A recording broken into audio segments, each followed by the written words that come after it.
I'm sorry.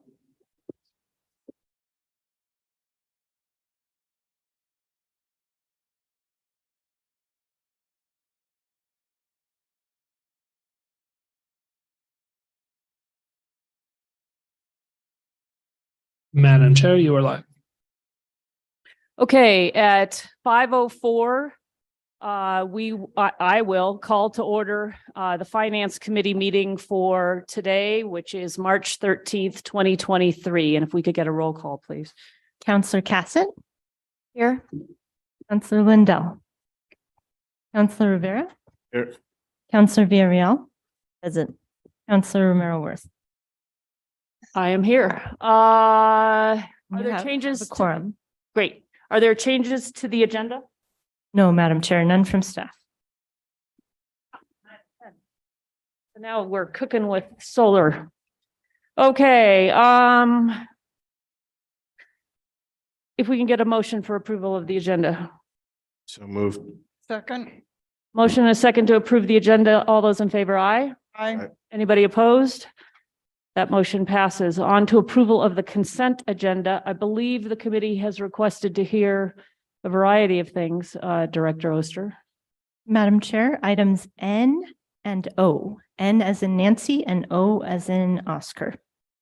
All right, items N and O. Anything else from the committee? And if not, is there a motion? Move for approval as amended. Second. We have a motion and a second to approve the agenda as amended. All those in favor, aye. Aye. Anybody opposed? That motion passes. We have a number of presentations tonight, and we will start with the Metropolitan Redevelopment Act overview. That is where we're starting, correct, Director Oster? Yes, Madam Chair. Great, and we have a couple of different folks here. I think we have folks on Zoom. And we also have in the chamber, Marcos Martinez, the Senior Assistant City Attorney. And Marcos, maybe I'll just kick it over to you and you can shape this the way you want it. Can you hear me? Yes, okay. Thanks. Thank you, Madam Chair and members of the committee. I'm happy to be here to present to you, to give you an overview of the City Attorney's Office's view on metropolitan redevelopment areas, projects, and plans.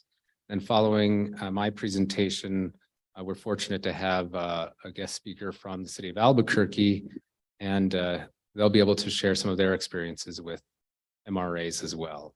And unless there's any particular question, I don't know why it seems to be, it's not showing up here.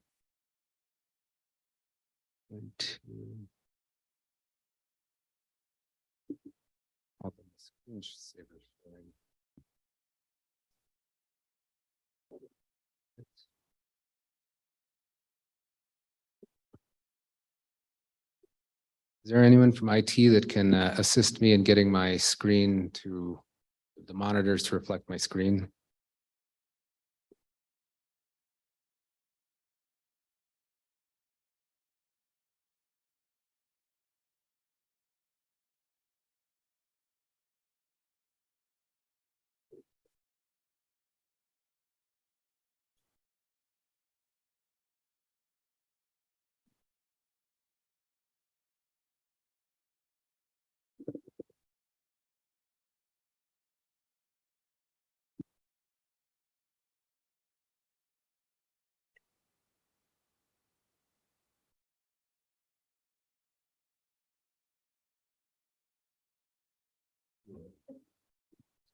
Let's see.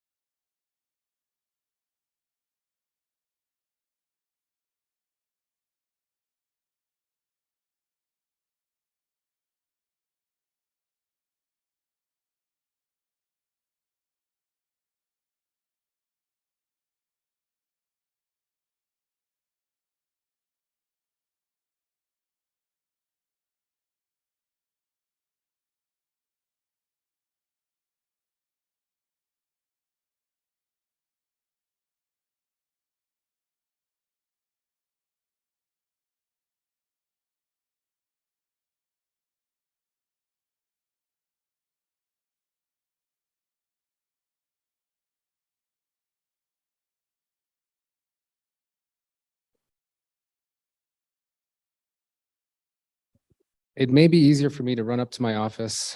I have this loaded on my computer and I can present it then so that the public can see it and the committee can see it, although I won't be in person. It's a little bit awkward, or I can email it to, let me email it to you right now. We can also, if you want, go on to the audit presentation and loop back around if you want. Okay, so what, I just, If that's faster for you, I apologize. yeah, no worries. Okay. So what would you prefer? Shall I run upstairs? Or Up to you guys. coming to, I mean, I like having you in the chamber, but we'll soldier on without you. why don't I do that then? Okay, I think I'll be able to- I apologize again. Sounds great. And we can go ahead and do the audit update right now. Okay, that'd be great, I think. Okay. Great. All right. Do we need to take an action to change the agenda since we're changing the order? Sure. Is there a motion to move to the audit update? So moved. Motion is second to move to the audit update. All those in favor, aye. Anybody opposed? Director Oster, if you could give us the audit update for FY21. Certainly, Madam Chair and members of the committee, thank you. So we have an update due to the State Auditor's Office on Wednesday, on the 15th. This is pursuant to the audit rule, section 2.2.2.9C of the New Mexico Administrative Code. So we're in the process of drafting that required status report. And my update to you will be to essentially review the update that we'll be providing to the auditor's office. The first part of the report talks about the agency's efforts to complete and submit its audit. So we've given some background there about the process that we've followed to get to this point, starting with the completion of the FY20 audit, and then moving forward through the calendar year 2022 activities, the withdrawal of Clifton Larson Allen as the auditor, and then the selection through a new RFP process of Carr Riggs Ingram as the new auditor. We talked about some key hiring that's happened during that time. Myself, the finance director, the grants accounting manager, who is Cheryl James, and our new chief procurement officer, Travis Dutton, Leda in the procurement office. We also noted the ERP system upgrade, which we successfully completed back in January, and we're now on version 2019.1, which is just really going exceptionally well. The new version it's much faster, and it gives us the potential to expand into other areas such as capital assets, inventory, and work orders. And then also on the grant side, grant manager, project ledger, and project accounting. So we have projects underway to implement additional functionality in Munis now that we've completed the upgrade. We've provided a status on the ongoing audit, and we talk about the submission of the trial balance and updated information. We noted that we're working with Clifton Larson Allen now as a contractor to assist us with audit preparation and consulting support services. And just that we're moving forward with both FY21 and FY22 audits. The next section is regarding obstacles encountered in completing the audit. And we talked about the COVID-19 pandemic, the withdrawal of the audit firm, and then vacancies and key turnover, and as factors that have influenced the submission of the audit. And then the projected completion date is the final piece. And we're still working with June 30th of 2023 for both years. I wanted to provide a quick summary of that report.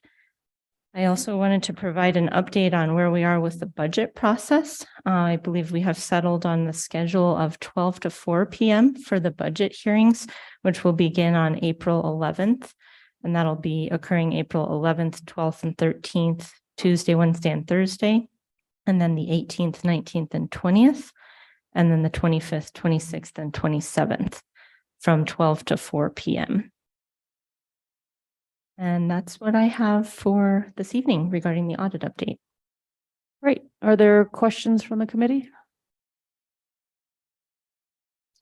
Seeing none, let's see if we've got Marcos on Zoom. Madam Chair, I just promoted him to panelist, so let me see. Will we be able to see him on the screen? Yes, I believe so. Yep, there he is. Hi, Marcos. Hello, thank you, Madam Chair and members of the committee. I apologize again for the technology snafu. Hey, Marcos, can we have you just pause for just a second? And if our IT folks can, there we go. We got it. We just wanted you to appear on some of the other screens in the chamber so we can see you better. So go ahead. Thank you. Thank you. So, without much more ado, I'll start sharing my screen, the presentation. Hope you can see everything here.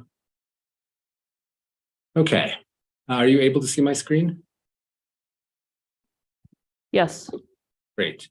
So just by way of background, I'm here just to give an overview on MRAs, to familiarize the Finance Committee and hopefully address any questions you have. Terry Bruner is here, the director of the MRAs in Albuquerque. And so I think we're very fortunate to have someone who can give us some practical and less abstract sort of views on the usefulness of MRAs. But let me begin, and feel free to interrupt me or ask me questions at the end. Why metropolitan redevelopment for Midtown? Well, it began with a resolution. 2022-12 directed the city manager to make recommendations to the governing body regarding the use of an MRA and/or a TID for the Midtown district. And this presentation summarizes our recommendations regarding MRAs for Midtown. What is a metropolitan redevelopment area? The Metropolitan Redevelopment Act is a state statute that allows a municipality to access redevelopment tools where the city identifies a specific need for redevelopment. Can you hold for just a moment?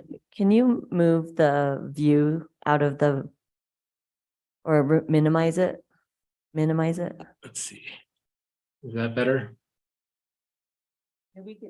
We could see you if you can, well, whatever you want to do. I'm not sure. That's okay. That helps. It's just your print is a little small on these screens. Oh, okay. But that helps. We're good. All right. So what are the MRA redevelopment tools? Number one, they make businesses within the MRA eligible for Local Economic Development Act funding, LEDA funding. Number two, it creates a commission dedicated to the planning, preservation, rehabilitation, redevelopment, development, or management of properties designated by the governing body, retains advisory oversight within the public sector, incorporates public engagement in the process, it requires a redevelopment plan that aids in the elimination or prevention of blight or the conditions that lead to it, while addressing the displacement of any persons affected by the plan.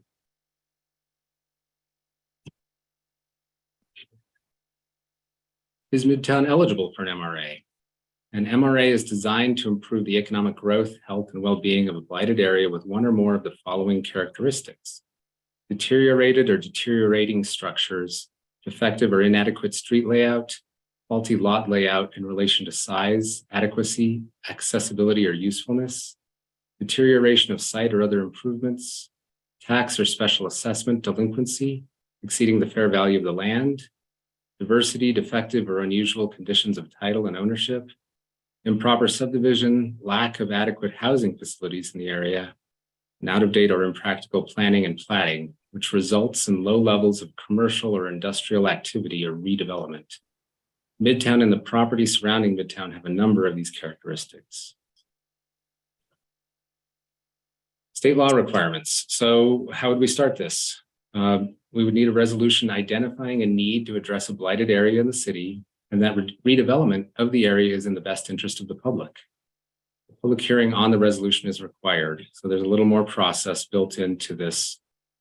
And then in order to adopt an MRA plan, an additional resolution adopting the plan, and that requires notice in a public hearing. The MRA plan itself requires 4 elements: activities that will either eliminate or prevent blight or lead to the development of a blighted area, a method to address residential displacement, if any, without undue hardship, has to conform to the general plan, and maximize private and public redevelopment in alignment with community needs. So staff recommends potential city ordinance changes. We recommend adopting the 4 factors required by state law, the 4 elements I just listed, replacing the 17 elements listed under the current code, remove internal references that no longer refer or point to anything in existing code, and add composition recommendations for the commission. Now, just to step back a little, the city has used one MRA in the past. So our historic use is that the city employed an MRA for the rail yard at the outset. So the area was originally designated an MRA in 1987. There was a problem with how the city had adopted that. And so it had to re-designate it in 1997. The community plan was created. The community plan was incorporated into the MRA plan. Eventually, the community and MRA plan turned into the rail yard master plan. And that's where the city sort of left the MRA construct. Instead of having the area overseen by an MRA commission, the city elected to have a nonprofit entity manage the rail yard. The city and the nonprofit entered into a lease and management agreement to develop the rail yard in accordance with the master plan. So there were some pros and cons out of that experience. As a pro, the city did not have to oversee negotiating the development of the rail yard. It solely acted as a regulatory entity. The city did not have to determine which businesses would be in the rail yard. Developers could propose business plans without being subject to becoming public records, which could be a pro or a con. Local businesses and nonprofits could thrive without rental rates becoming so expensive that relocation was necessary. But as on the other side of the coin, the city did not retain any oversight of the nonprofit's decision-making. The city owns the land, but not the buildings. The ownership bifurcation complicates property taxes, and the city's regulatory authority is still complicated. So other cities who've used the Metropolitan Redevelopment Code. There's many, I think the most prominent example is Albuquerque. They have 20 MRAs across the city. The Metropolitan Redevelopment Agency inside the city government is fully staffed.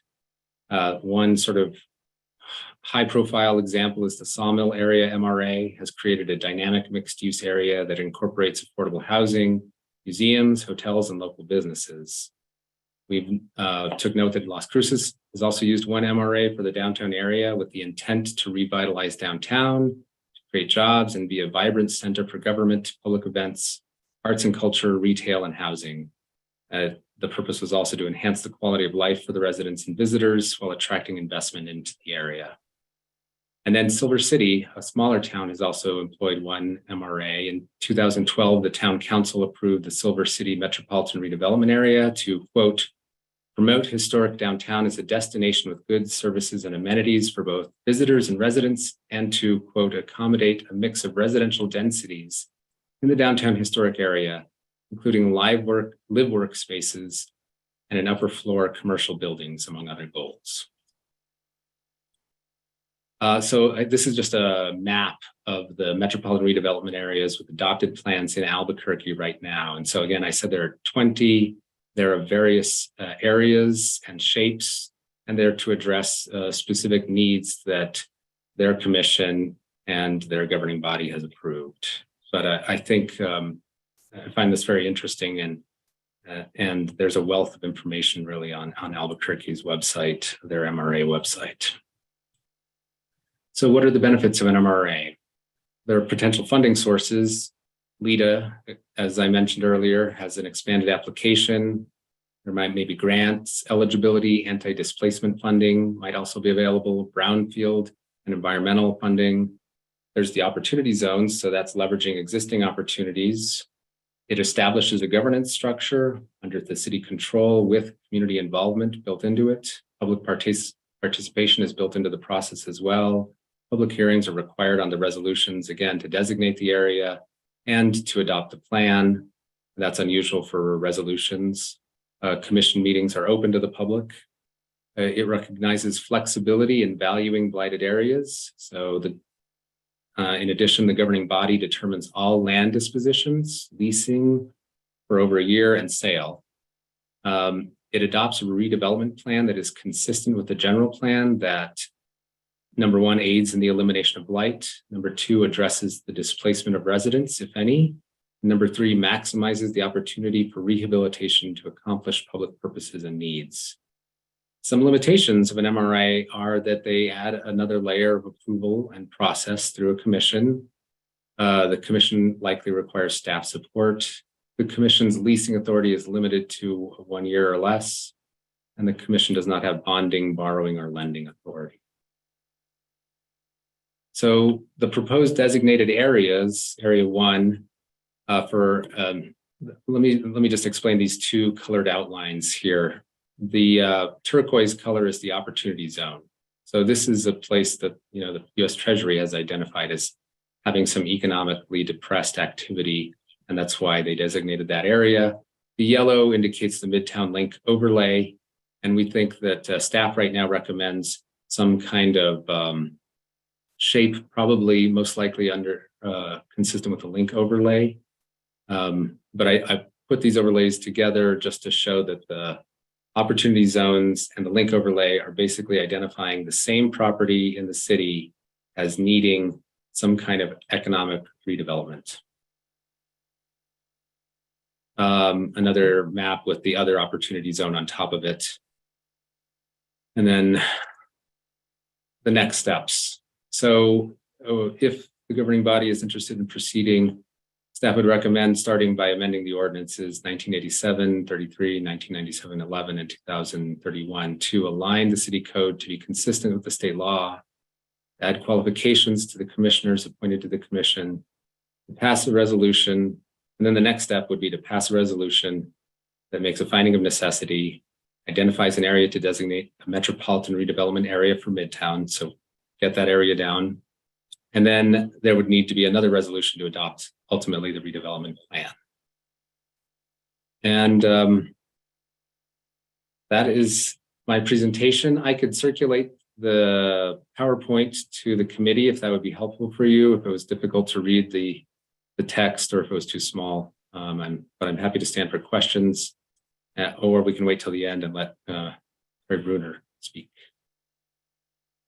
I think it would be helpful to hear from Mr. Bruner, and Mr. Bruner, welcome. And thank you so much for being here to provide Albuquerque's perspective on how this tool has been useful.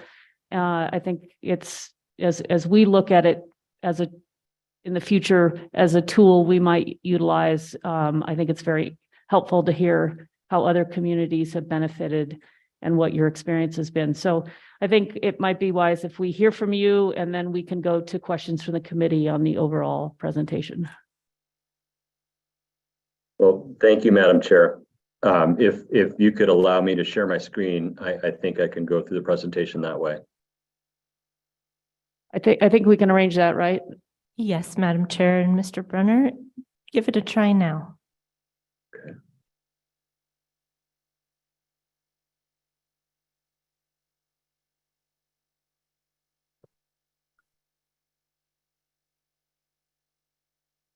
And is it possible for you to, I don't know, I am often the recipient and not often the one who runs these things. So I don't know how you get it. So we just see your slide and not all the. Yes.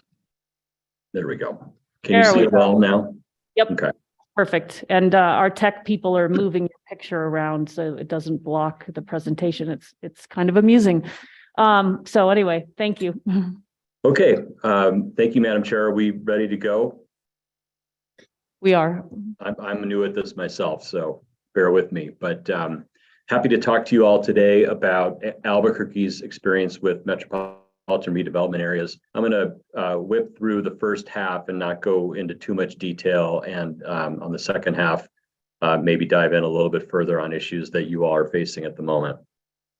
So in our metropolitan redevelopment agency, we've got a mission to revitalize downtown, our central corridor, also work on public-private partnerships that promote change, sustainable infrastructure, and providing opportunities for local residents and businesses to thrive.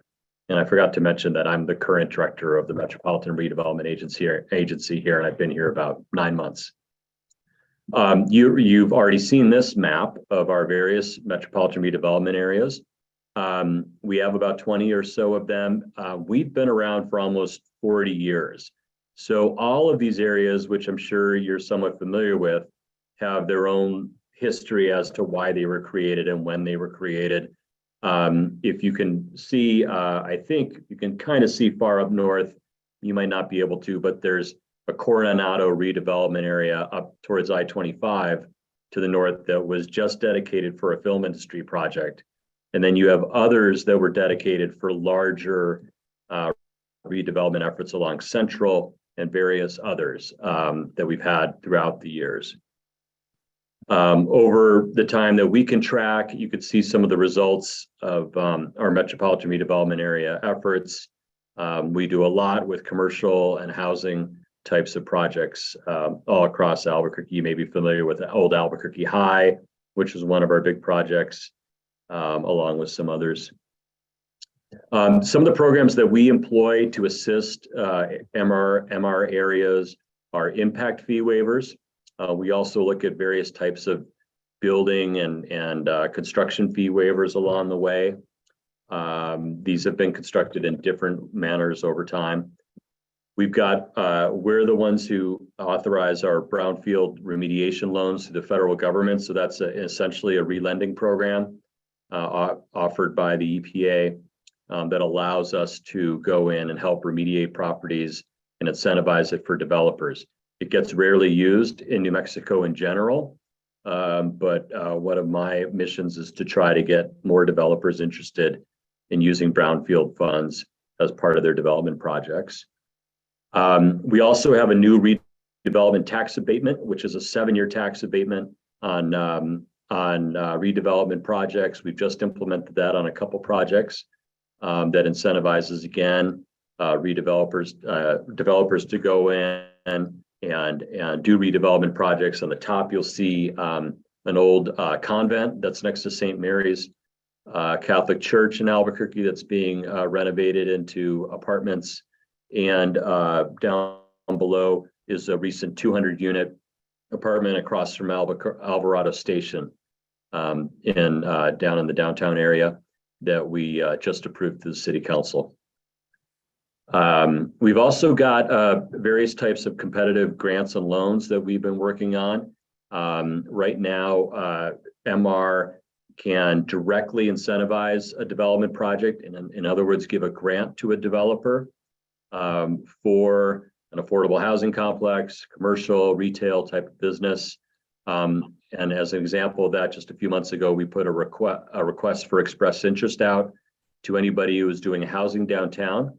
And we had $3 million in incentives given to us by the council to incentivize those projects. So we'll evaluate what housing projects are out there and who we can support to get more and more housing done, because Mayor Keller has got a mission to add as many units as possible. So we will incentivize both market rate and affordable housing downtown through this program. We also, as an agency, can acquire land and reposition it for development. I like to say we basically buy, sell, and rehab lands across our MR areas.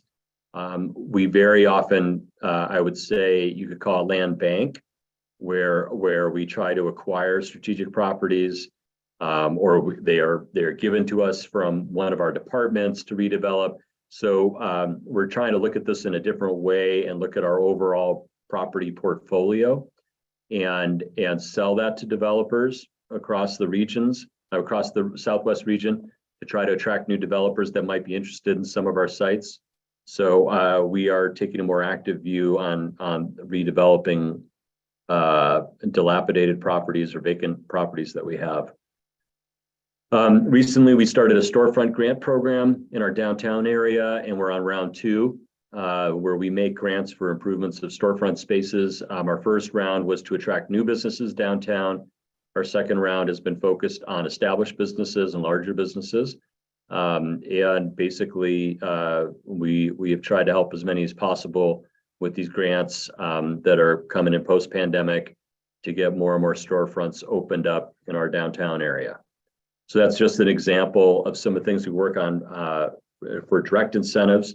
We also have a special project that the mayor's given us on the Albuquerque Rail Trail, which runs through a bunch of MR areas.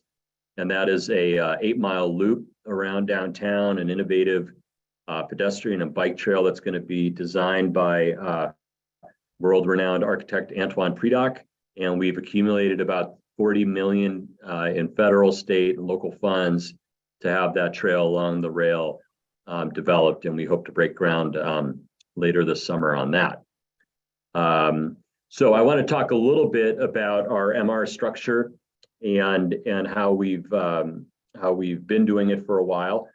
Technically, our agency sits under our Economic Development Department, and it had a strong relationship with the Planning Department for a while. But because of the volume of projects we have and the amount of funding we're receiving, we're moving it towards a more standalone agency within the city of Albuquerque.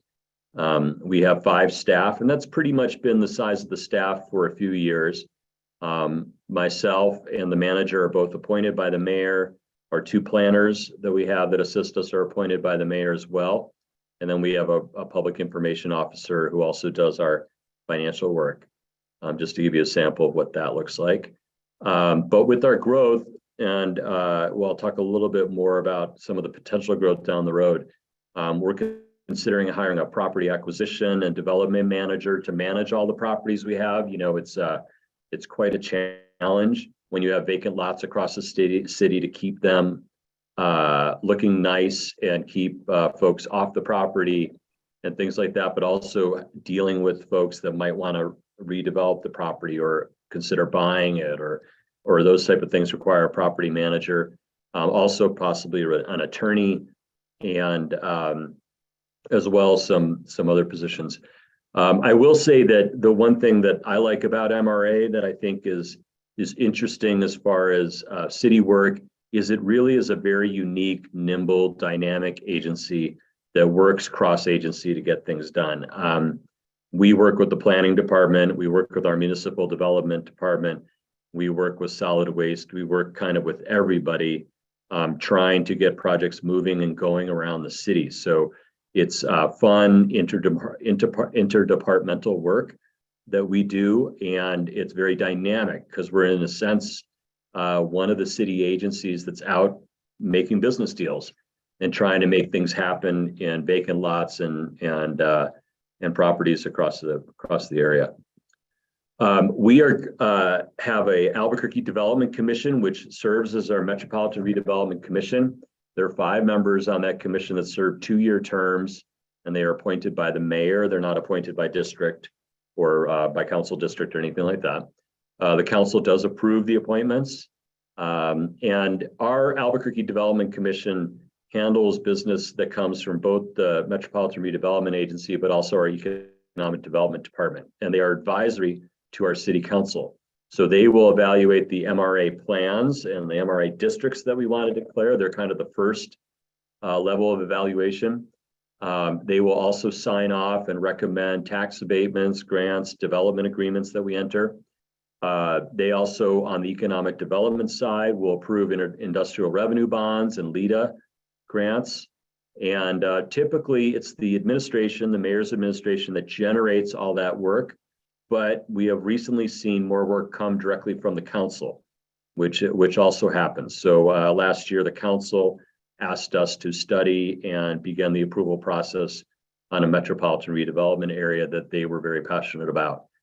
Our administration provides legal support, both in-house and contracted. I want to emphasize that we have legal support that help us run our meetings, but because of the complexity of our development agreements, our industrial revenue bonds, in the case of EDD, we often contract with an outside attorney to do that level of work because it's pretty labor intensive and it's pretty specialized.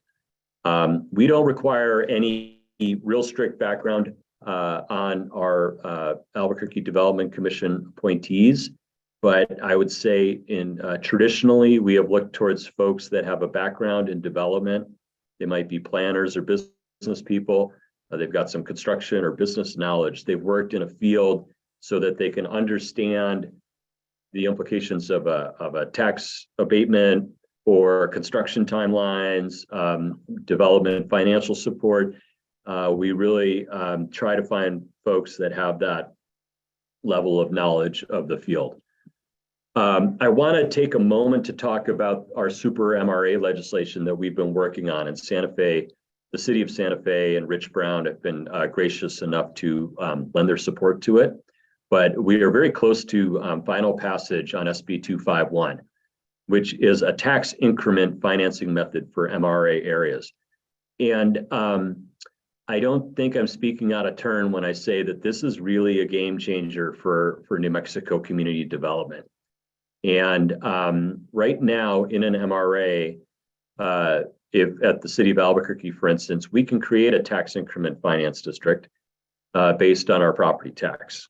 And in the example of downtown Albuquerque, we could collect potentially $10 million over 20 years.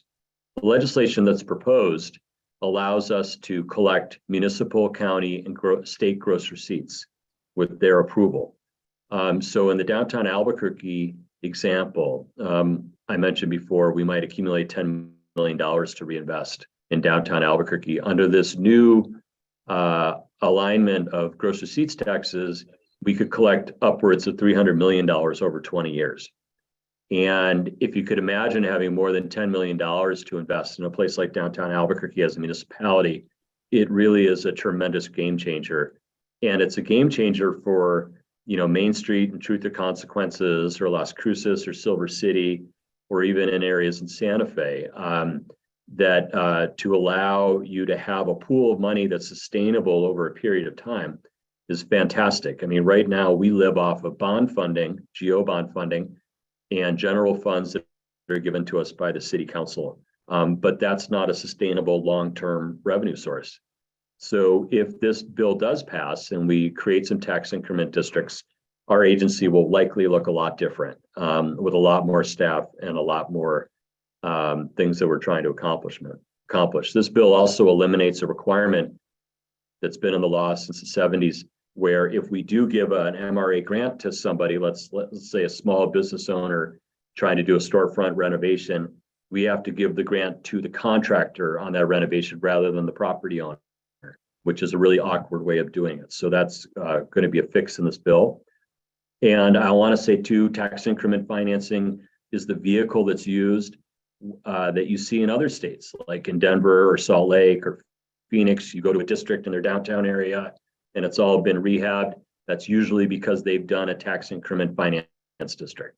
And I want to finally mention that we are really pushing the envelope on our abilities to grant and loan out of the metropolitan redevelopment area.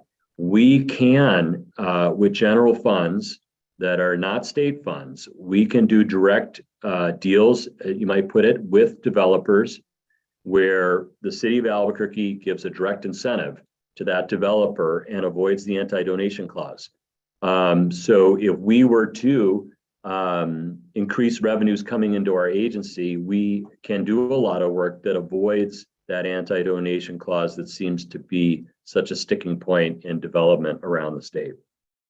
Finally, here's my contact information and the contact information of my manager. And you can feel free to talk to us anytime about what we're doing here. I did want to mention two other items that I almost forgot. One is as a recommendation. In all of the metropolitan redevelopment areas we have, and I sat on the Albuquerque Development Commission as the chair for several years. Very often in the past, we've declared those areas, like we declared a east central area over by Carnuel going into Albuquerque about 5 years ago. It's been 5 years and we haven't done a single project there. And that's very typical of our MR areas. We declare them, but our ability to implement is somewhat stifled. And again, based on whatever funds the council is able to give us. So that's why that tax increment financing is so important. Secondly, we are, as I said earlier, pushing the envelope on what we can do grant-wise and loan-wise, because I want to do more than just the occasional commercial property redevelopment. I want to go deeper into neighborhoods and give grants for home repair. and for 4-unit apartment repairs. Because so often what we're facing is we might do a really fabulous project on one block, but the residential block next door gets zero treatment because we've never had a decent homeowner loan program out of the city of Albuquerque, or a grant rehab program for a homeowner, or like I said, a 4-unit apartment. So in our recently declared UNM area, and you're all familiar with UNM, we declared an MR across the Central Avenue portion from University to Carlisle, or University to Girard, I'm sorry. And as you know, if you've ever been a student there, there's commercial businesses, there's small unit apartments like 4 units or 6 units, and then there's residential. And us touching commercial property here and there really isn't transformative for that MR area. It's really not making a huge difference. So that's the other thing we're trying to reach, is more wholesale redevelopment of these areas. So with that, Madam Chair, that ends my presentation. I appreciate you giving us the time today. Thank you, and thank you for being here tonight and for putting together that PowerPoint and helping us understand how this tool has been used in our neighboring city. Anything else that for this presentation, or are we ready to go? Marcos, maybe I go to you on the screen. If there's anything you want to add, or you're ready to go to questions. No, Madam Chair, I'm ready to try to answer any questions you have. Great, and I do think it would be good to get the presentation just so we can refer back to it, but no worries, it came through clear and we were able to follow along. So just want to address that other concern. Questions from the committee? Councilwoman Villarreal. Thank you, Madam Chair, and thank you, Marcos, and Terry. It's great to see you.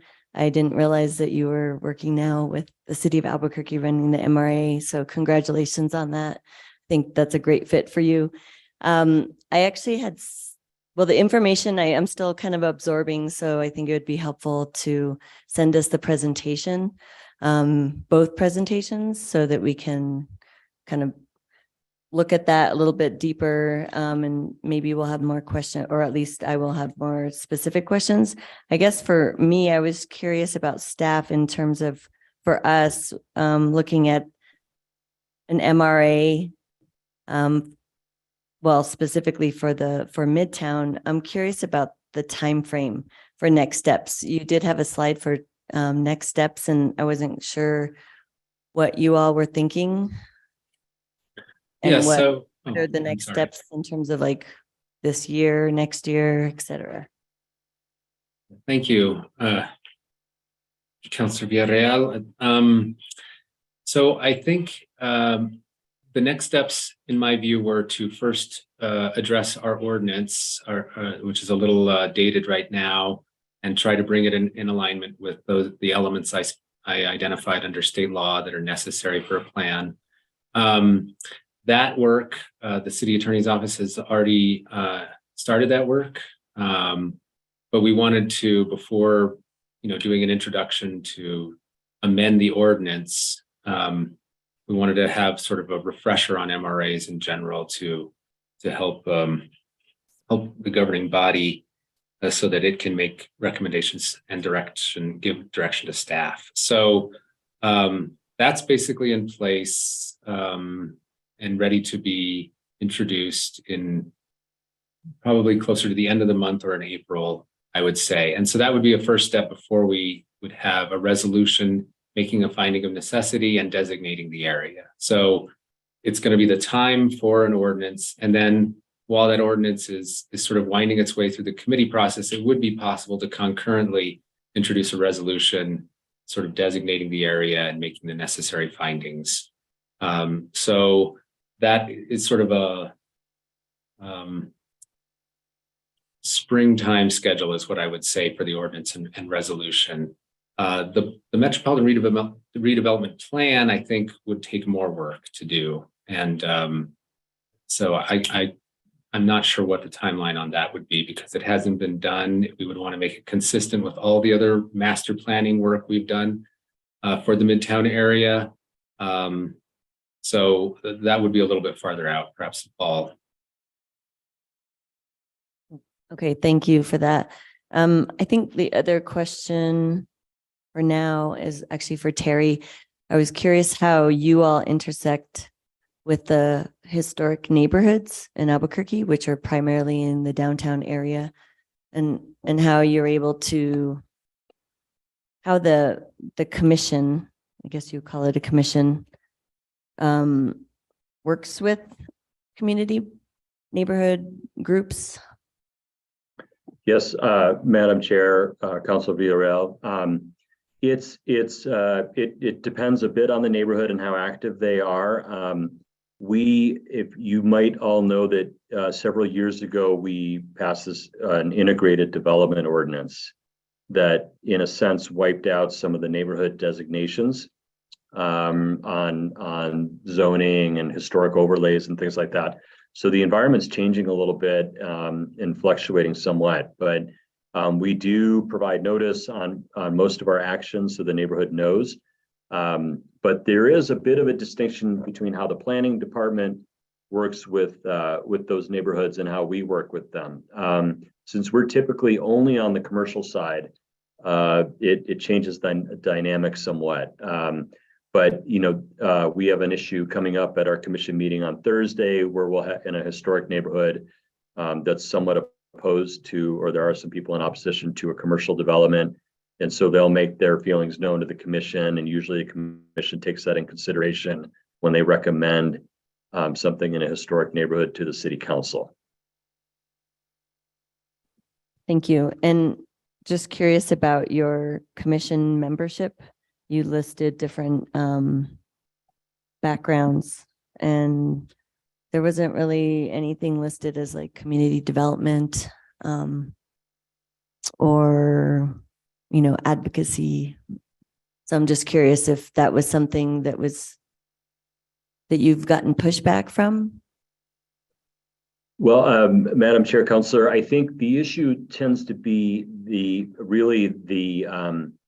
what's the best way to put it? The type of things that the commission's looking at. So it hasn't always attracted much interest, I guess you might say, from the more activist elements of the community, where they're not maybe as inspired to think about tax abatements or industrial revenue bonds, and their attention may be more towards our historic preservation committee. But when we do typically always have somebody from that's got a background in planning, it'd be a community planning, or they worked in the private sector for someone like Consensus Planning in their past. So that usually helps a bit when we have to navigate kind of any issues that deal with community planning and impacts to the community. But again, there's not a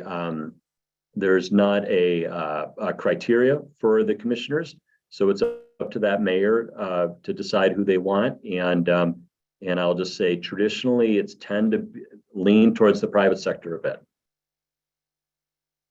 Good to know. Thank you for those details, and I'll yield the floor for now, and hopefully we'll get to connect. And thanks for your work, Terry. And thank you, Marcos. Other questions from the committee?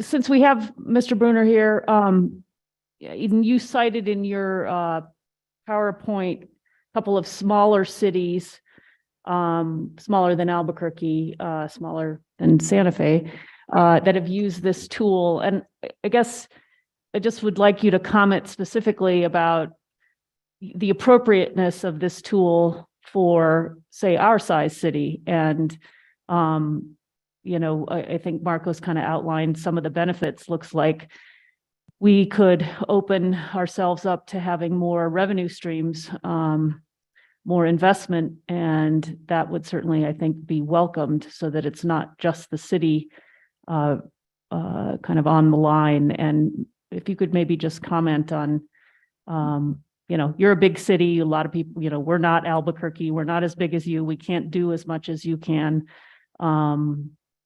And yet it looks like this tool is appropriate for a variety of size cities. Yes, Madam Chair, and yeah, we have 29 cities across the state that have some sort of metropolitan redevelopment area. Now, this has been in state statutes since I think around 1974. So there's been all sorts of machinations that we've seen over the years, like people that have tried to redevelop their old airport. That's a popular thing to do, or their main street. The city of Clovis uses this occasionally. But a lot of those, and one of the things we're talking to the legislature about is there are really stacks and stacks of these MRA plans with very little implementation because of having an unreliable or a one-time funding source. So that's why tax increment financing, something along those lines. I believe it's Farmington that has done a 1/4 cent gross receipts towards their downtown. And that's a sustainable way to give your agency, your MR agency, a reliable source of funds to invest year after year. But, you know, I can see, and I have a background working in the area. I worked for Santa Fe, the Santa Fe County Commission back in the late 90s, last century, as I like to say. And, you know, I could see this used in Agua Fria. I could see it used by your airport, in your country club area, where there may have been, you know, there's a refresh needed. And I'll say that one of the things that we're really working on is to develop a group of developers that understand how to use these tools. We are having a real challenge getting beyond a local developer that can do 4, 6, particularly on the housing, do 4, 6, 12 units when we need 200 or we need 5,000. And cities like Dallas and Denver are getting those larger developers in. It's very hard to break through that. And if a developer sees from out of state that you don't have a consistent program, or you don't have the level of incentive that draws in that type of development, it can be a challenge getting a local developer to ramp up in a sense. And again, that's specifically on the housing example. You know, our mayor wants 5,000 housing units in a couple of years. And you know, the biggest bite I can chew off with a local developer is about 200. But I know that, you know, in Colorado Springs or whatever, they're able to do 1,000 or whatever. So that's something that's challenging us a bit at the moment. And that's true on the affordable side, on the market rate side. You know, we kind of have the perspective of we'll take any kind of housing we can get because we are pretty desperate at this point. But yeah, those are some of the challenges. Okay, and then one other quick question, the super MRA that you're working on, the legislation at the Roundhouse, you said it's getting close to, I think you said final passage, but you know, since we're in the last week, when you say that, final passage in the Senate or final passage in the House ready to go to the governor, where is it exactly? Madam Chair, we just found out it's on the consent agenda for the House Tax Committee on Wednesday. It's already passed the Senate. It has not had a single vote against it. So we're really optimistic that we can get it to the floor in time. I know we're all feeling that pressure right now to get things done, but this would be a very a big thing if we could get this passed. Great. I'm glad to hear it's on the House side. Okay. I don't think there are other questions. So again, I want to thank our presenters. Thank you, Marcos Martinez, for kicking us off and your presentations. And again, we would love to have a copy of those PowerPoints. I think there's a lot of information, which would be nice to kind of digest over some time. So perhaps if you could get them to Director Oster, she can get them out maybe to the full council, actually, because I think we'd all benefit from that. So again, thank you very much. We will now go on to our last presentation, which is the FY23 second quarter finance performance report. And we have a variety of people here tonight. Alexis Latero, our Assistant Finance Director. We have Andy Hopkins, our Budget Officer.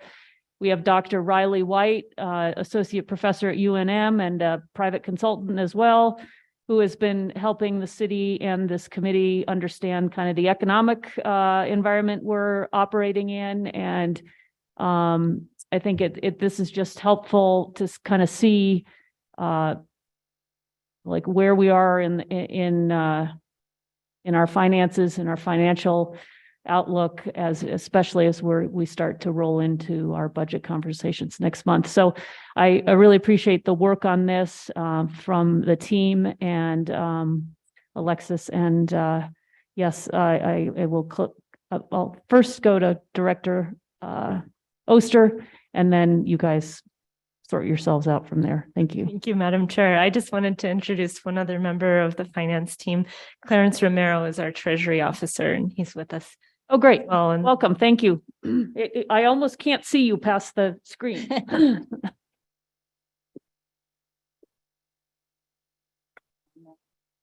me? Okay. You're going to have to move yourself kind of in front of the mic. There you go, because otherwise it won't pick you up. Okay, thank you. Thank you, Andy. I'd like to start with a caveat, just letting you know that the GRT information we're presenting in section 2 of this report is on a cash basis. That means that it reflects the GRT received in that month, not the month that it was earned. So I know that's a little bit confusing that everyone's aware of that 2-month delay. So I just wanted everyone to be aware of that as we go into the discussion. And I'm just going to provide 5 or 6 very high level highlights and then allow you to ask any specific questions for our staff people that are here. The overall city financial picture as of December 31st. Hold on just a second. Can we, why is our mic doing this? Our IT folks, can we get assistance, please? You hear me without it? No, because you're on YouTube too. So you kind of try moving back close to it, see what happens. Yeah, there's just some feedback. There's some feedback from the mic. I'm not sure what's happening. No. Come close to the. Try talking again, see if it fixes. Better? I hear it. Yeah. I don't know what's the problem. Sorry about that.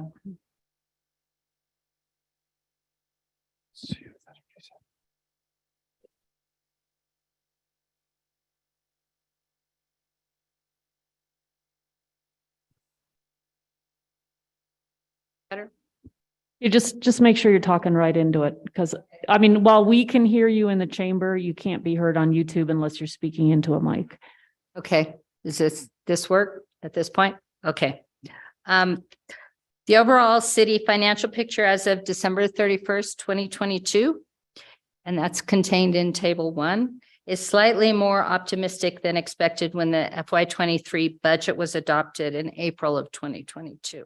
So that's good news. For the current fiscal year, GRT is projected to end up approximately 3% over budget, although it should be noted that this figure also reflects a 3% decrease from the FY22 GRT number. Total overall revenues are expected to come in at 4% over the FY23 budgeted amount. Overall expenses are currently projected to end the year at 16% below budgeted levels. Our federal funding from grants are anticipated to remain stable at FY22 levels, but may increase slightly during the second half of the fiscal year. Year-to-date FY23 lodgers tax revenue collections through the second quarter decreased by 11.3%, or $884,000 from FY22 levels. The finance staff continue to monitor investment markets, interest rates, and economic activity, and will ensure that city funds are prudently invested for safety, liquidity, and yield. I'm saying that because, as you know, we're not filling the investment officer position. We're preparing an RFP to hire investment advisors on contract. So we're working on that, and we'll keep you updated as that occurs. And now we will stand for questions if you have specific questions about the report. Questions from the committee? If we could, since you're here, Dr. White, maybe you can just gaze into your crystal ball and give us a quick high-level overview of where you think we are. I know you didn't prepare a PowerPoint and you're really here just to be a resource, but I don't want you to have sat in the chamber and we never asked you anything. So maybe you can give us a sense of, are we still talking about a recession? Are we, is the, inflation, are we getting it under control? Is it cooling out there, or what's your sense of the state of the world? Great questions, Madam Chairman, and I'm happy to be here and answer any such economics or finance related questions that you have. So right now, when last time I spoke to you, I think it was November, and at that time, we were pointing ahead, looking ahead at the forward economic picture and saying, it seems like the March to June area becomes critical from an economic perspective. And indeed, it does seem to be the case. Even before coming in here, we had the second largest bank failure in US history happen on Friday, and the third largest happened today. So far, these are limited to certain sector-based banks that operate in a very different sector. And the Fed has come out and assured depositors that they will be made whole. But these are significant catalysts for sort of what's happening as a whole across the economy. The Fed had come out a little bit more than a week ago, and Jerome Powell said that inflation basically wasn't going down as fast as they wanted to. And they focused on something called supercore inflation, which is inflation that excludes things like energy, food, but also shelter. And this is the idea that inflation is moving from things like goods, things that people make, into areas that affect a lot of people, like haircuts, things like services, for instance. And controlling this inflation has become the primary prerogative of the Fed as it stands right now.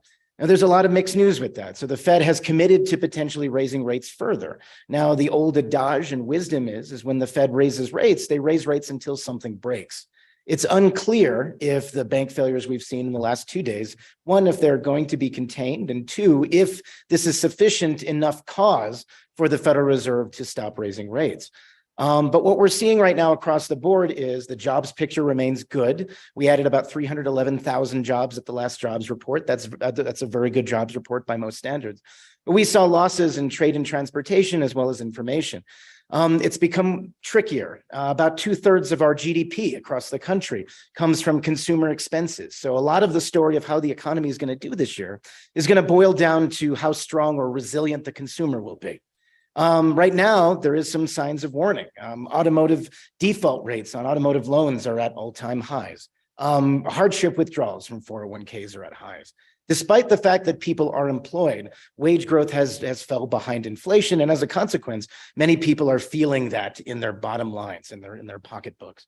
And we're seeing sort of this with higher credit card debt and other things. So it's unclear for how long consumers can be expected to bear this brunt without something breaking in the next 6 months to a year. And so that final adage and kind of tying it all together is the question of time. There's a lot of economic data that's processing through the system, a lot of unknown questions regarding how corporations use or make planning decisions based upon a higher interest rate environment. Is this a temporary thing, or is this a long-term thing? And as we switch into that and combine also with the recent fears we've had in the last week around bank contagion and issues with certain banks and their investment profiles, it does bring a lot of questions to bear as to how the performance will look over the next 6 months to a year. So I still think there's a greater than 50% chance of recession, and I think that it's likely that we'll see this in the next year or so. But there are things the Fed can do to switch and perhaps alleviate that, and a recession can be a minor one. But it's unknown yet as to how we will respond.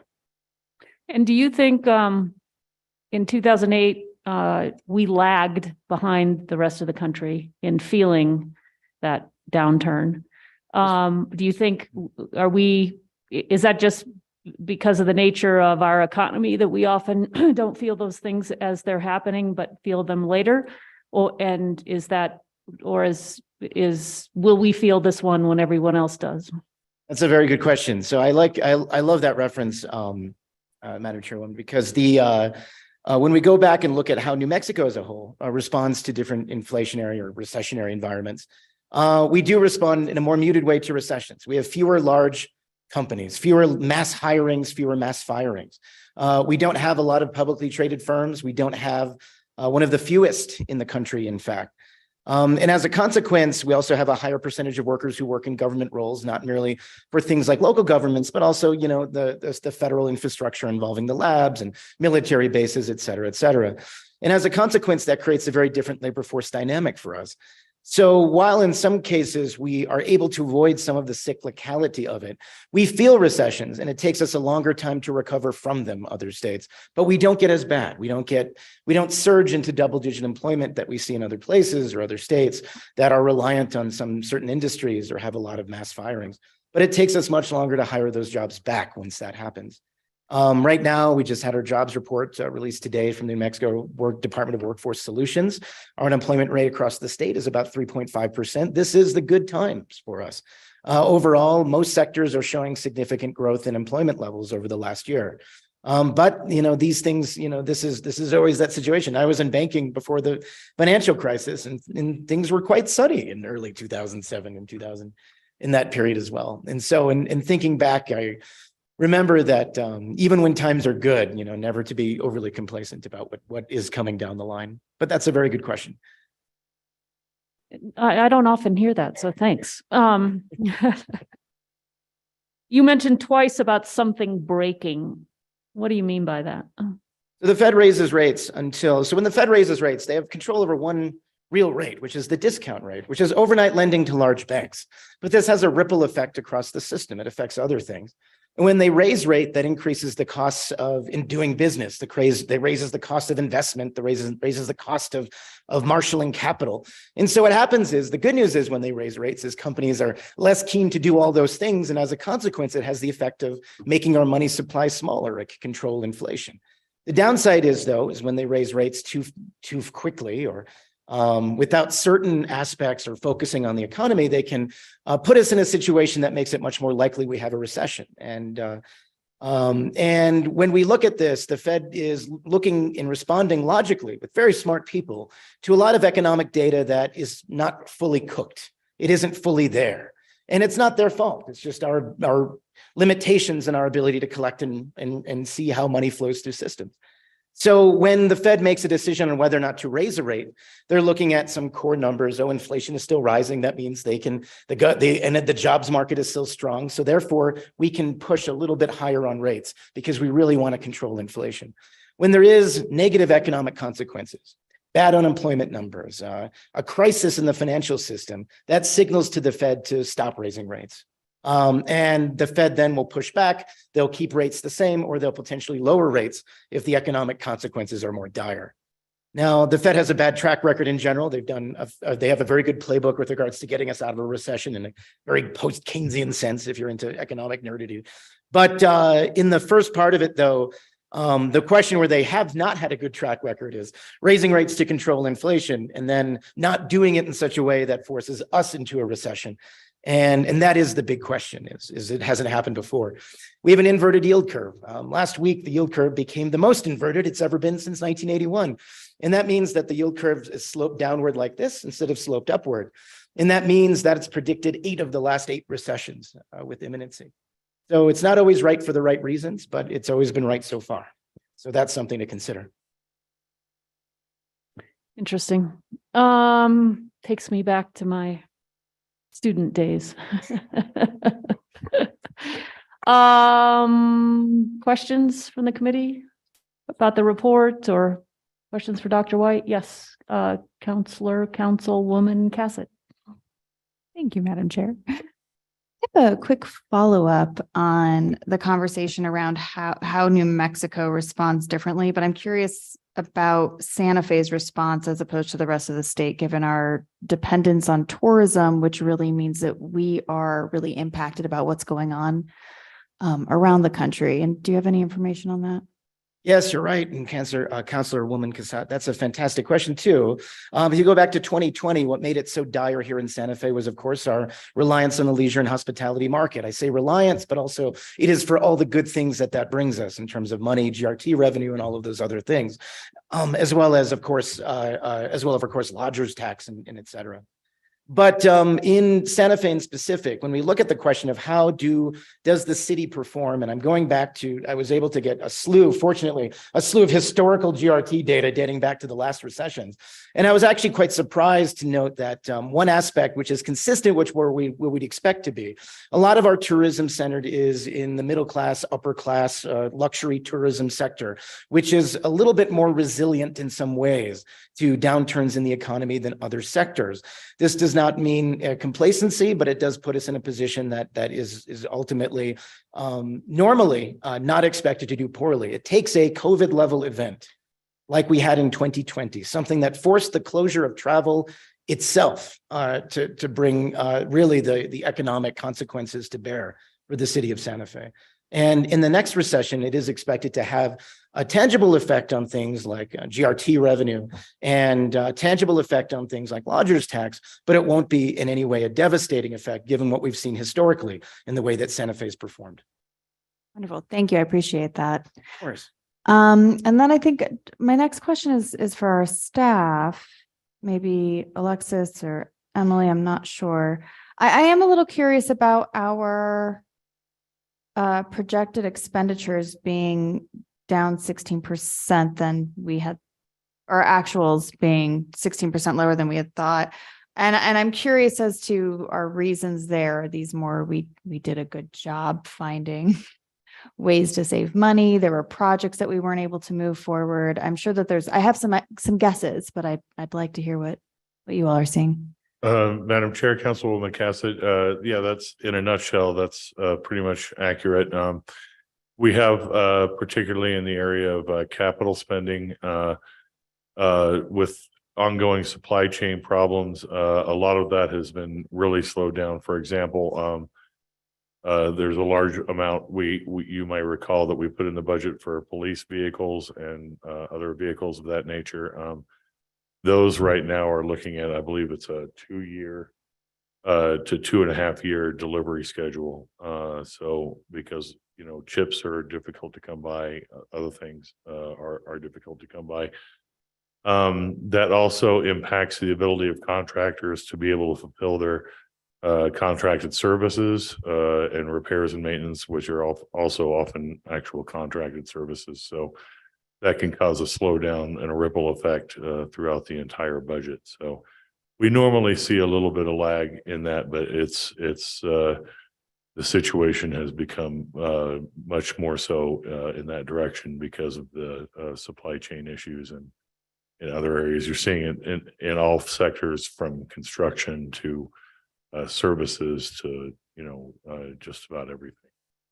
Thank you. And then I'm curious how that impacts our upcoming budgeting process. So if we assume that there's some of these pieces that we would like to move forward with, but there's potentially we thought that we'd be taking care of them in 23, and instead we're going to be seeing them hit in 24. I know that we've talked a lot about, you know, looking at a flat budget and how this, I'm curious how we balance those pieces out to make sure that when those things are coming forward, we're able to spend them, or are we just going to be seeing a lot of bars? Well, generally we will be seeing some bars in the first quarter, as we always do, for carry forward of capital and grants and other things of that nature. And definitely FY24 will be no exception to that rule, particularly in the areas of capital and some of the more immediate contractual needs of the city.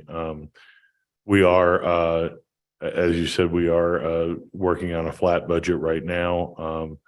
This is, you know, the major drivers of the budget really, more than anything else, is personnel. So those are the, you know, really big things that we're seeing. So some of the big things on the horizon that you'll be hearing us talking about for the FY24 budget are the opening of the teen center. There will be Southside Teen Center. There will be sufficient additional costs related to staffing and operating that facility and bringing it up to speed. There's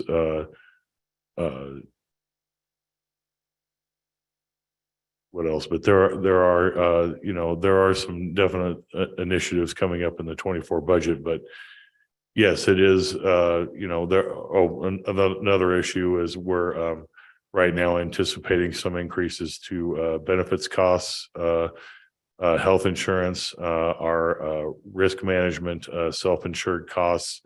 The state has just, passed some, increases to PURA rates. So all of those will, cause a significant, impact on the budget, particularly in the general fund, which is usually runs about 70% of the general fund's cost is personnel. So, we will see some, significant pressures on the budget from that. That's one of the reasons why we're going into this. We've gone into this instructing departments to give us a flat budget, just knowing that these pressures are going to be coming up.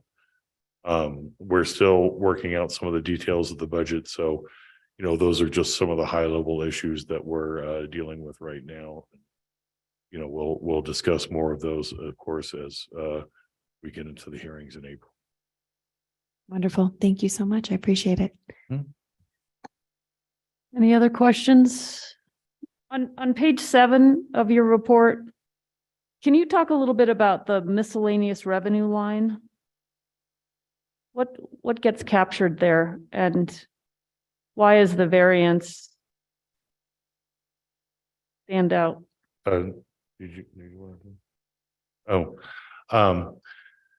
Yes, Madam Chair, members of the committee, this is something that was changed a few years ago. We've kind of been in ongoing discussions with the finance department, within the finance department about this. What that is our previous accounting director, actually 2 previous accounting directors, instituted a change wherein all reimbursements, refunds from overpayments, from anytime we have to give money back to a vendor or a person coming in to receive city services, those reimbursements were lumped into this line rather than into the line where they were originally received.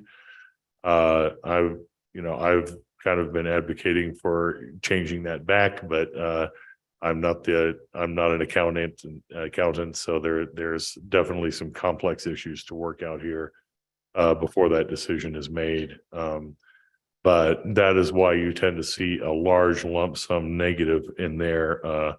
That's because that's like everything from a building permit to parking permits, all these other things. When we have to give money back for whatever reason, because of an overbilling, because of a variety of factors, that's where this tends to end up. So that's why you see it as a large negative and a large variance. Okay.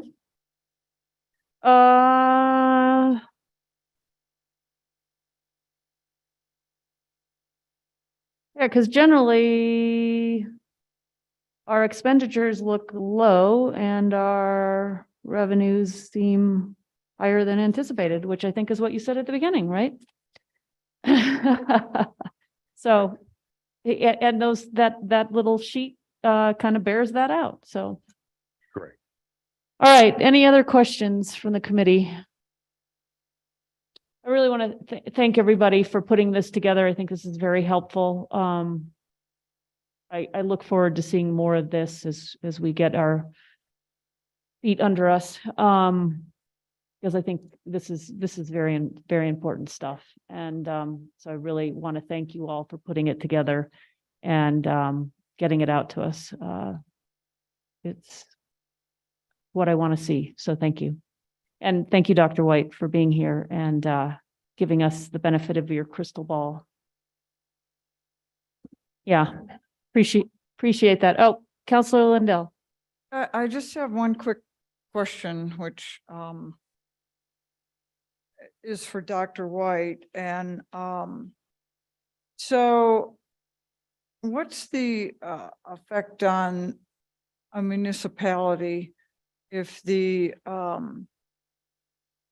debt ceiling doesn't get lifted in a timely manner? An interesting question. That's one of the. You didn't say good, you said. Oh, no. It's never, No, that's a question. That's a question. So the debt ceiling, of course, is the perennial fight and looking at the question of debt ceilings versus this. So if we were to examine that question, none of the outcomes are good, in short, and they're not good for everybody. So let's say the government decided, or that was decided by certain government representatives, to not raise the debt ceiling. If we agreed to not, right now, there's a lot that rides on our the creditworthiness of the United States as an international entity. Right now, the United States, of course, we issue bonds. Other countries buy our bonds. We buy our own bonds. They're a feature of every portfolio, everything that comes down to how the city might hold certain holdings of securities that belong to the US government, or they're issued by the US government, but also the state pensions, everything foundational, everybody's 401k. And what that would do is, if we said we're not going to pay our debts, that raises us in the same sense that it would, I guess, an analog would be if we stop paying, if I stop paying my mortgage or my car loans or other things, that would have a negative impact to my credit rating. And it would have a negative impact on the US's credit rating. And that happened in our last dance with that question in the last debate we had. We actually had some agencies gave us a negative downgrade as a country. Now, what that does is it raises the cost of debt for the United States. And so that would mean that any new issuance of treasury securities, other things, the United States, to get people to buy them, they would have to give them a higher interest rate. And so in a given year, right now, we spend about 6% of our government budget on interest service for our loans. That's expected to rise as rates have gone up to about 10 to 12%. And then by 2025, 2026. But that would be a catastrophic increase. And so at that point, our worry would be less based on our holdings, but more about the economic repercussions of that, which would be significant. So I have hope that calmer minds would prevail, and that when looking at great questions like budget security, we embark upon fiscal prudence whenever possible. Thank you, Councilor. Okay. Oh, Director Oster. Thank you, Madam. Thank you, Madam Chair. I just wanted to thank the team for being here from the Finance Department. I really appreciate it. And I want to echo Councilor Romero-Worth's remarks and also acknowledge, in addition to Alexis, Andy, Clarence, Riley, and one other member of our team who helped put this report together, Cheryl James, who isn't here tonight. So really appreciate all the hard work and very proud of it. And we look forward to continuing to provide these reports to the committee. Terrific. I look forward to seeing them because, again, I think they're very valuable and very important. And again, thank you to everybody who played a part in this, and we'll try to get them out in timely fashion. And yeah, just thank you. So, all right, we will move on now. We had two items pulled from consent. The first item is item N, consideration of a bill 2023-11. A bill amending the election and political campaign codes. And we do have Christine Bustos-Mahelsek, our city clerk, with us. And are you doing this solo or? Okay. For questions from the committee. And I believe Councilor Lindell, you pulled this bill. Did you want an overview of it, or do you have specific questions, or how do you want to proceed? Can make it quick. I have just a couple of more, they're somewhat questions, but they're more comments.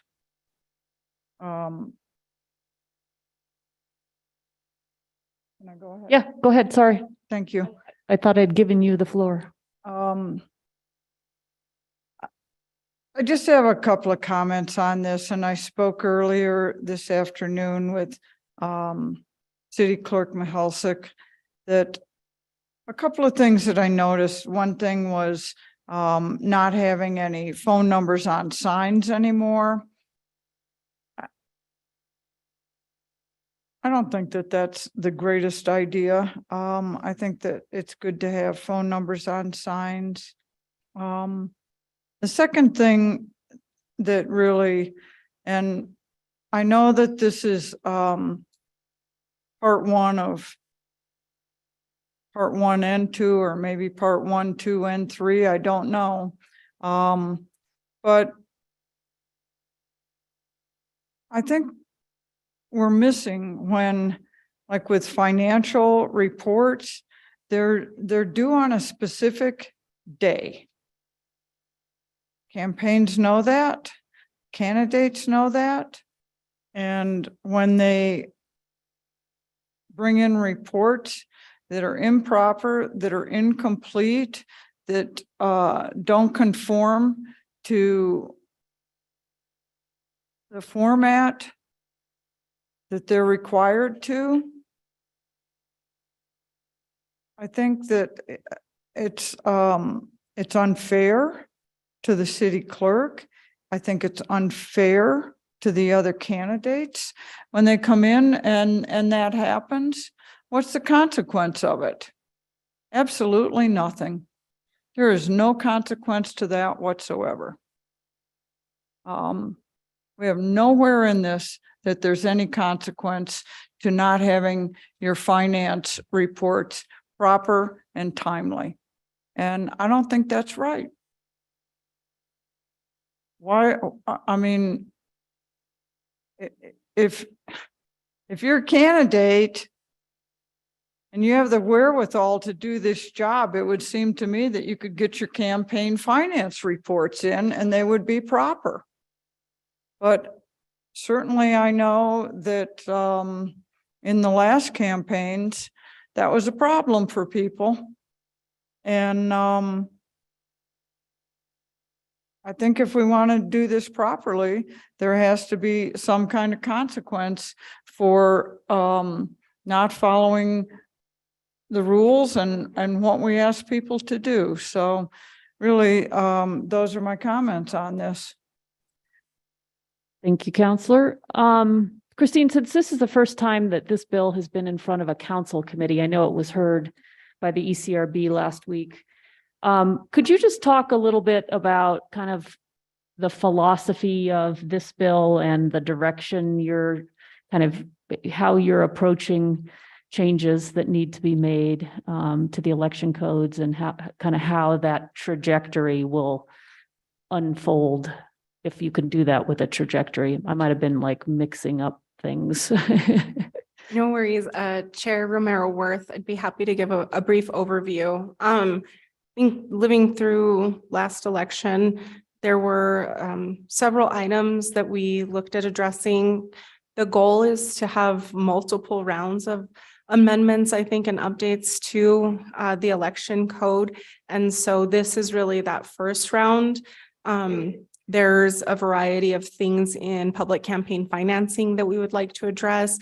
I know Councilor Lindell has brought forward concerns over additional, I think, additional ways that we could enforce and maybe have more leverage for things like financial reporting. And so the goal is to have one more election cycle, have some additional feedback in some of those areas, and then move forward with another round of amendments after this election year, so in 2024. And I think that Councilor Lindell brings up points that are very valid about reporting, about treasurers in this election.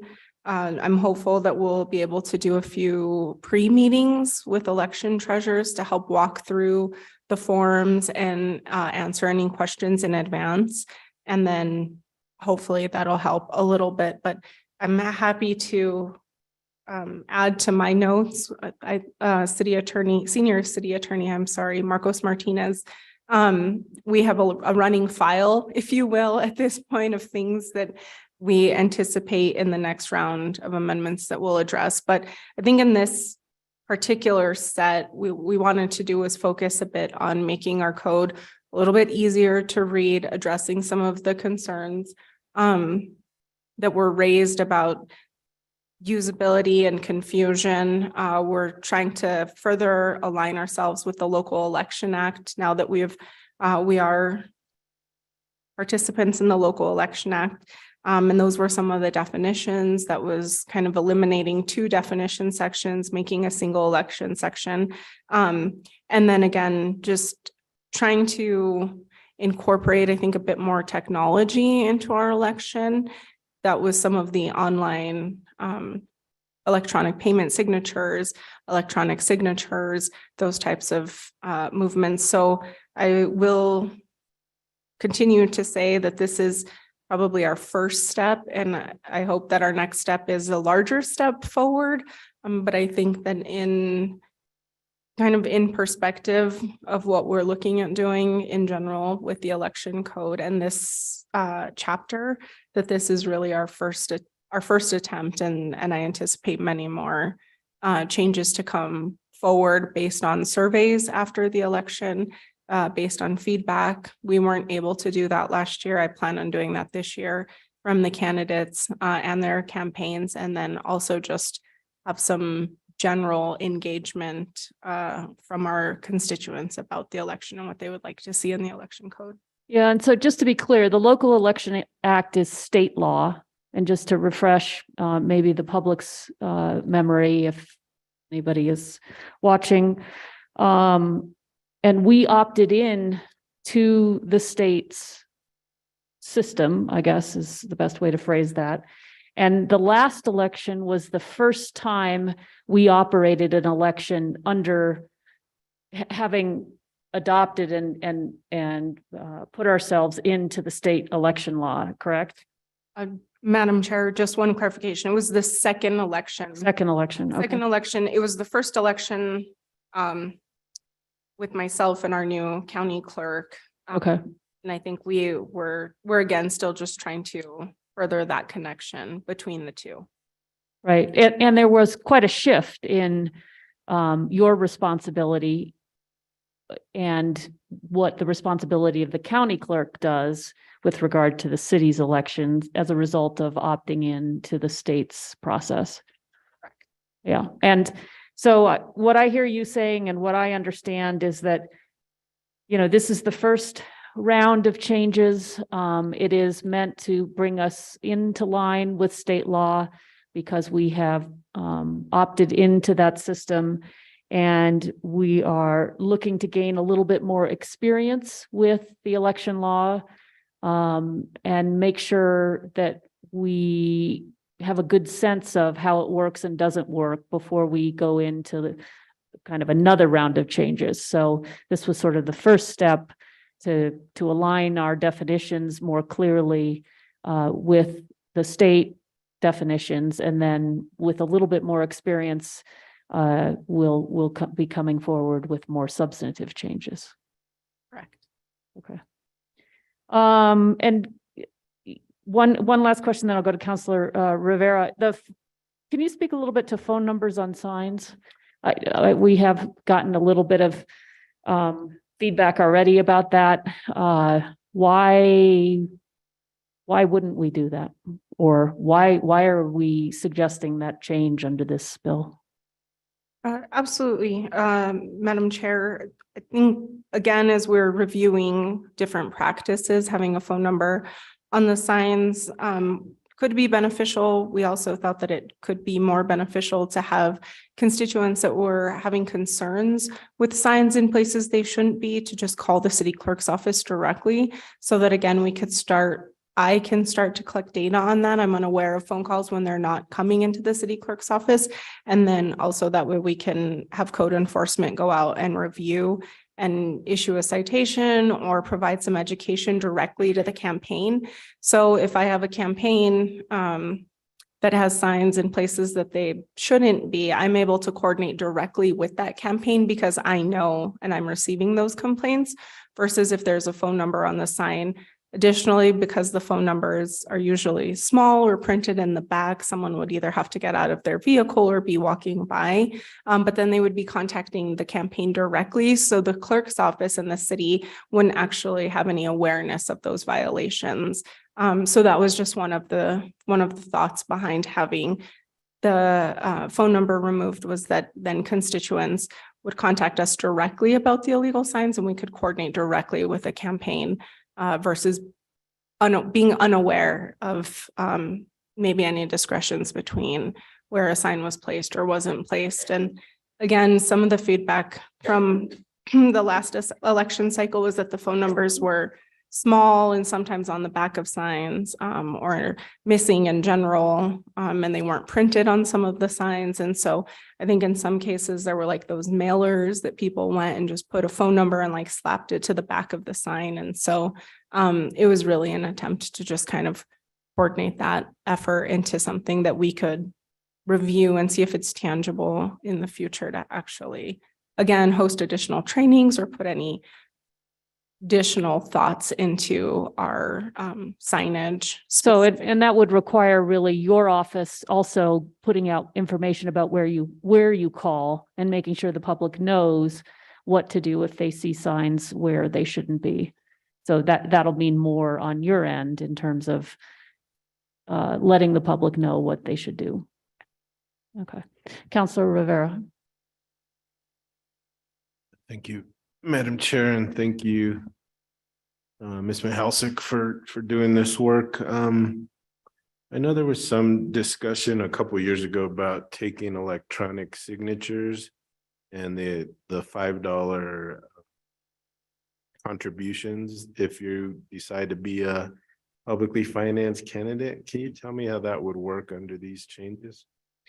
Yes, we actually are working on launching the portal that would allow that both with our IT department and our finance department. And the code or one of the amendments to this code would explicitly allow for that. And so we're basically implementing the technology that would allow us to receive $5 contributions on behalf of the candidate so that they can qualify for their public campaign financing. One issue that came up, this was a number of years ago, was that most of the banks charge a fee for that. So you would really be accepting more than $5 per contribution. Madam Chair, Councilor Rivera, we did recognize that.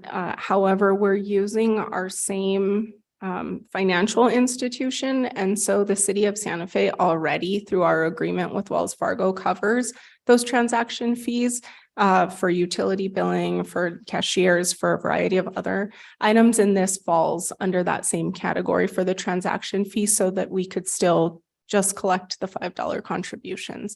And we have had both our legal team, IT department, and our finance team involved in all of these conversations.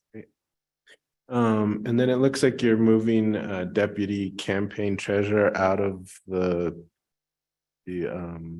entire document and just putting a campaign treasurer. But on page 4 of 49, line 2, you still have it listed as the candidate, maybe their own campaign treasurer or deputy campaign treasurer. And I guess if we're going to wipe it out, we should just wipe it out completely. Madam Chair, Councilor Rivera, thank you for bringing that to our attention. I'll make sure that we address that. I think that was it. Thank you, Madam Chair. Other questions from the committee? And if not, is there a motion? Move to approve. Second. Motion and a second to approve item N on amending election and political campaign codes. Can we get a roll call, please? Certainly, Madam Chair. Councilor Cassidy, Yes. Councilor Lindell, Councilor Rivera, Yes. Councilor Villarreal, Yes. Councilor Romero-Worth. Yes. Motion passes. Thank you. All right. We thank you, City Clerk, for being here. I'll be in touch with you on other matters in a little bit. We're going to item O. Who pulled item O? Ms. Oster? Madam Chair, Councilwoman Villarreal. Okay, perfect. So this item O is a bill approving the sale of the city-owned commercial condominium and improvements located at 500 Market Street within the city and county of Santa Fe, New Mexico, to State Properties of New Mexico LLC for an amount of 1.5% above the appraised value. We have Terry Lease here, our Assistant Development Manager, and from Director Nelson as well. You're not on the agenda, but thank you for being here as a resource. And yes, sorry, Director Oster. Chair, we also have Mr. Tim Thompson from State Properties of New Mexico on Zoom. Okay, can somebody, well, maybe his, all right, we won't worry about that. Councilwoman Villarreal, you pulled this item. Thank you, Madam Chair. Just have some background questions and then just some clarifying questions. If staff could first explain how it came to be that part of Market Station condo is owned by the city and the other half is owned by State Properties of New Mexico, which is, we're calling it SPONM. How are you all using the acronym? Madam Chair, Councilor Villarreal. You know, the history of the condominiums, how they came different ownerships. I can't comment on that. I don't know. I know the city owns the one condominium. State Properties of New Mexico recently purchased the other three. But you know, So how many condos total are there in the Market Station building? Madam Chair, Councilor Villarreal, there are 4 condominiums total. Okay, and so we own one. And do you all say SPONM? I'm just trying to find a shorter version to say that. That's fine. And they own the 3, correct? Pardon? We own 1 and they own 3. So nobody knows a history about that? Madam Chair, Councilor Villarreal, I can do some research and definitely report back to you. Yeah, I think that would be important to know why it's split that way. Even before SPONM owned the 3, because there was a point where I think there was one owner. I'm not sure. So it would be good to know that background. And so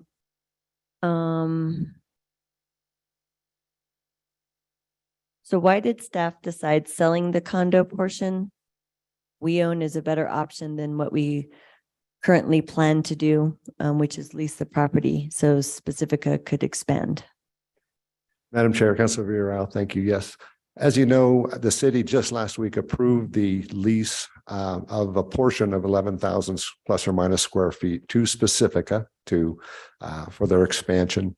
During that process, it came to light that there was some issues with State Properties of New Mexico about opening up an opening between both condominiums owned by separate entities.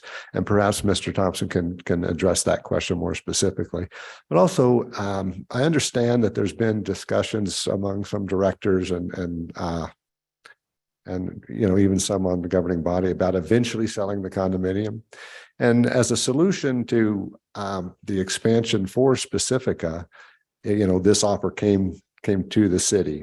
And you know, I will say that Director Nelson and I had a short conversation with Mr. Thompson earlier today to invite him to this meeting.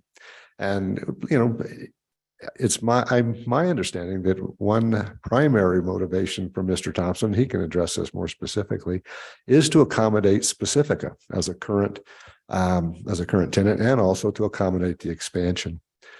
Adding to that, as the asset development manager, I do believe this is an underperforming asset. There's 7,900 square feet that, to my knowledge, has never been developed. I've seen plans that have never come to fruition.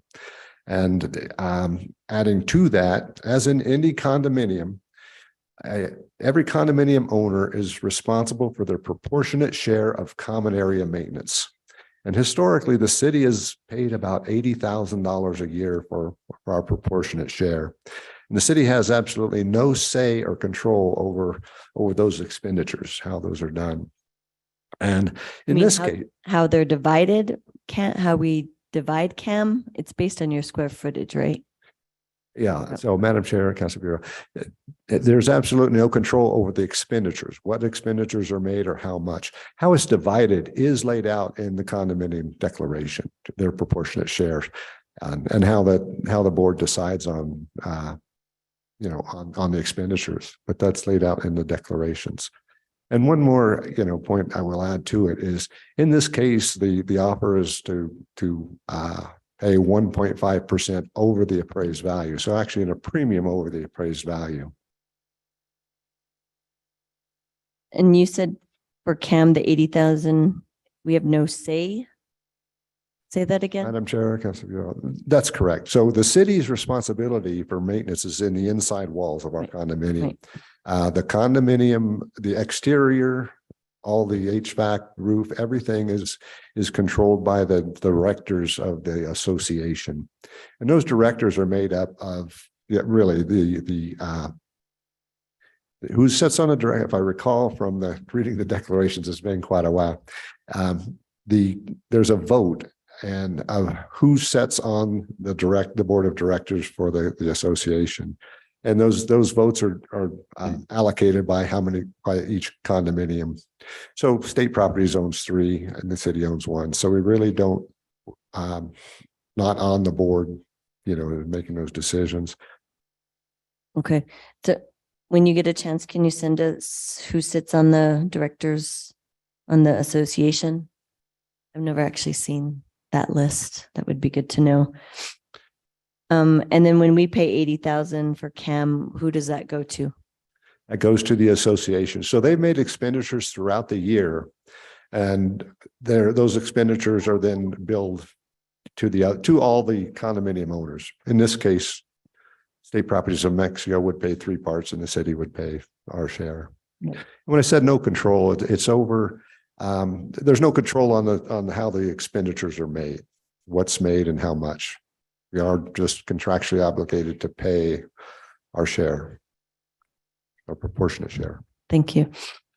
And so you did mention the 1.5 over appraisal. So how was it decided? That percentage, the 1.5% above appraised value, how did you all come about that number? Madam Chair, Councilor Vera, it's my understanding of conversation with Director Brown and Mr. Thompson. And like I say, Mr. Thompson's here. He could speak to that if you desire the committee. That is important to me. I also have other questions that probably Mr. Thompson could answer as well. Okay. But maybe we could start with the 1.5. I mean, I think that's really negotiation with staff. And I'm curious from staff's point of view, why you all came up with that percentage. Yeah, Madam Chair, Councilor Vera, if that was a negotiation, I was not a part of it. Right. Mr. Thompson, did you want to speak to your conversations with the city about the price of the purchasing this condo? Thank you, Madam Chair, and thank you to all the counselors for giving me a chance to be here this evening. The 1.5% was an agreed to amount between Rich and myself. So that was just an agreement that we reached on talking about this. Well, I think we should probably know why from staff about where that came. How did you all decide that and just pulled it out of the air? Or there was a trend that you were thinking of, or there was something that you thought made more sense? So if you can also, if staff can give us kind of more of a, later on, more of a reasoning about where that came about. My computer just went to sleep. So, staff went through quite a bit about, the leasing and negotiations. I mean, it was over a year. Some of us visited Pacifica, and then we're in these kind of like final steps. And then the 11th hour, we hear about a, potential to sell with this proposal. And I'm just curious why Spanum didn't reach out to us initially when they knew they were going to expand the lease space to Pacifica. And we were going to expand. It reach out to you on the sale of the property? No, I'm talking about when we were initially talking about the leasing to Pacifica to expand that space. I mean, that was a pretty lengthy period of time that staff was working with Pacifica on a lease. And so then we are now getting this proposal for purchase by Spanum. And I'm just curious why Spanum didn't reach out to us initially when they knew we were going to expand the lease to Pacifica. Yeah, we had Was the sale then versus like now that we've already spent all this time trying to work on a lease agreement? Yeah, State Properties of New Mexico was never informed of any lease between the city and Specifica. And I just want to also say that, you know, Specifica is a very good customer, and we really strongly support their efforts in the city of Santa Fe and in general in this technology development area.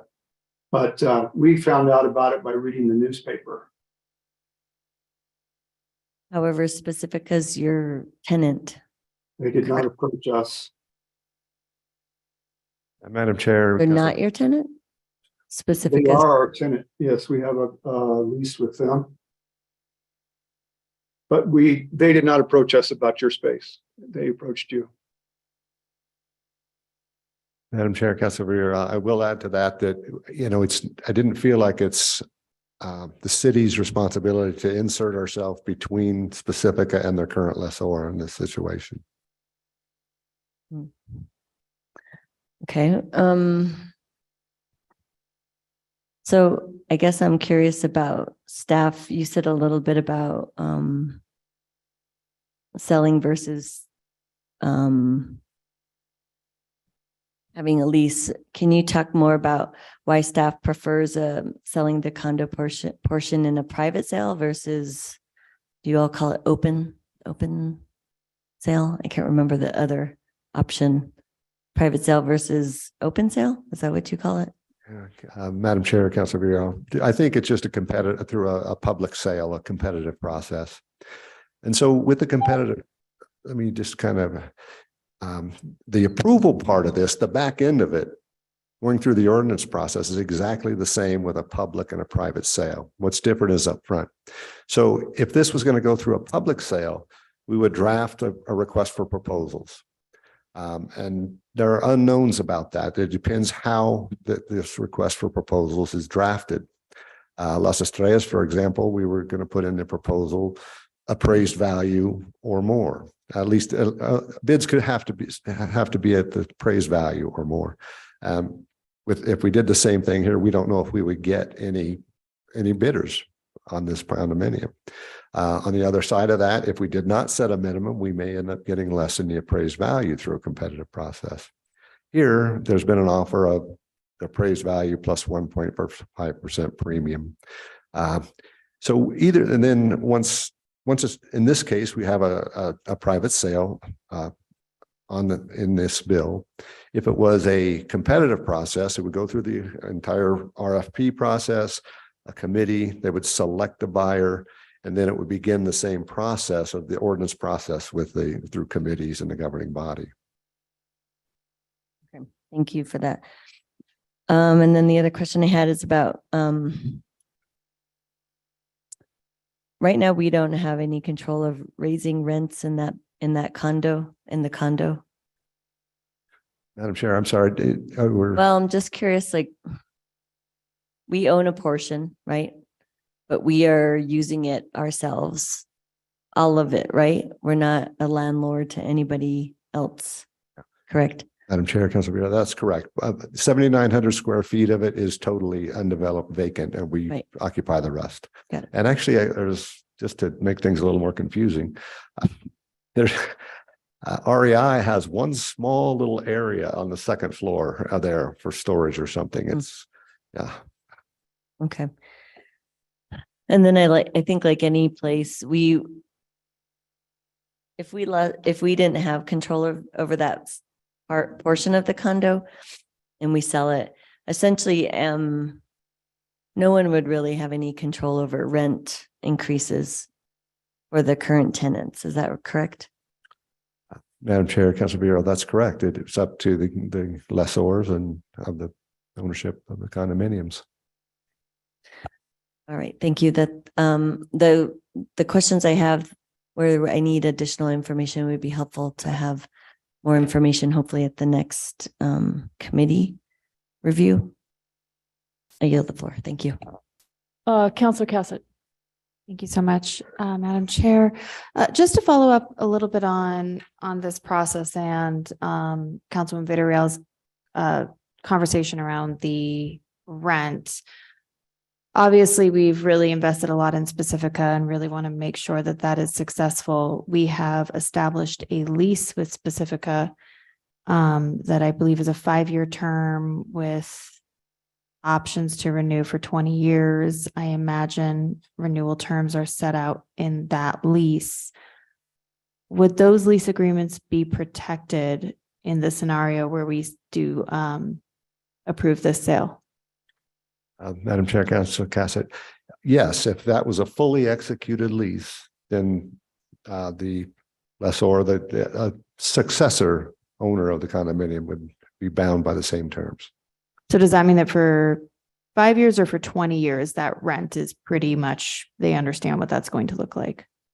Yes, as you said, it's a 5-year initial term with renewal options that go out to 25. And also, Okay. I would add that also if there was a sale of the condominium, by mutual agreement, they could renegotiate the terms as well. Wouldn't have to, but could renegotiate if they both chose to. Okay. Okay. Thank you. Because that's an important piece of this puzzle. So when we're just looking at our financial returns here, and I know we've discussed a little bit about benefits of the sale in terms of CAM, in terms of, I'm assuming, the staff time. What does it look like? We're guessing. I believe we'll make sure that we get it appraised again before the sale, and then it'd be 1.5%, or are we going with the appraisal that we have? Madam Chair, Councilor Cassett, we don't have an appraisal yet. We did order an appraisal. The PO's been issued and they're working on it as we speak. Okay. And so in terms of financial benefit to the city, how does the sale compare over the next 25 years versus leasing over the next 25 years? Madam Chair, Councilor Cassett, I would have to pull up that lease and see. I don't have the numbers in front of me. Okay. Sorry. Yeah, I'd have to. It's in the lease. I think the rent schedule does go out the full term. I'd have to look. I don't have it with me. I'm sorry. Okay. That would just be some information that I would like to get as well. I have no other questions. I'll yield the floor. Thank you. Other questions from the committee? Councilor Rivera. Madam Chair,